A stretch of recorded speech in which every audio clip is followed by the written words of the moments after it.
And on the 8th day, God looked down on his planned paradise and said, I need some drama. So God made Doc McMichen. God said, I need someone to get up before dawn and grade papers and work all day in the schools, grade papers again, eat supper, and then go back to school and stay past night blocking the play. So God made Doc McMichen. I need someone with strong arms, enough brains to design a set, strong enough to build it, yet gentle enough to hold his own grandchild. Someone to hold callbacks, tame cantankerous teenagers, come home tired and worn to his beautiful wife when a rehearsal has not gone well. So God made Doc McMichen. God said, I need somebody that can build a set, paint a backdrop with rejected and discounted paint, somebody that can block in his sleep. I need somebody that can be a father figure to those who have none, and who, at crunch time, will finish his 40-hour week by Tuesday at noon and never complain, and then put in another 72 hours. So God made Doc McMichen. God said, I need somebody strong enough to direct teenagers, block scripts, set up lights, yet gentle enough to make unruly boys and temperamental girls bend to his will. So God made Doc McMichen. It had to be somebody who would be honest and straight and not to cut corners.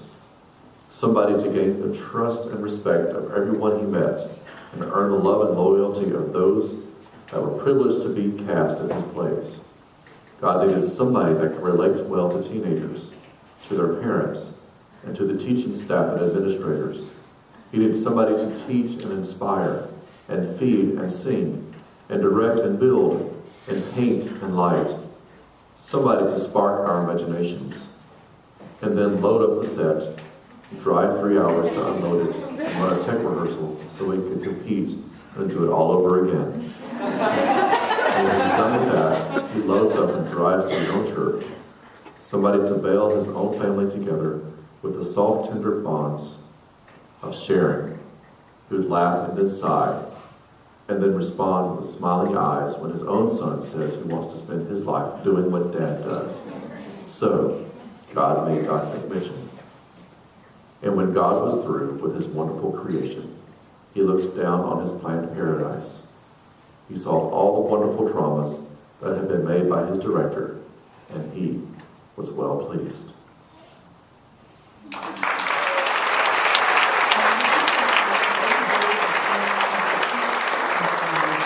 But that's getting a little ahead of myself. Marcel Marceau would train me to become a mime. He spent 2 years teaching me all the techniques. The pressure walk is not really walking, just the allusion to the action. But when done correctly, the performer looks to be moving. Marcel Marceau taught me many tricks.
While studying with Marceau, I learned attitudes and emotions, torque and impact, first position, mind neutral, scale, and model.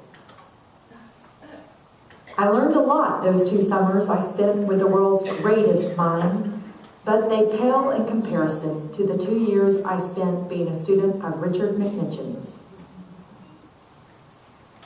While a student at Forest Park High School, I was talked into becoming a tap dancing widow for my debut performance in of widows and vegetables. I thought Doc hated me. In the next plays and musicals, I kept auditioning because something kept bringing me back.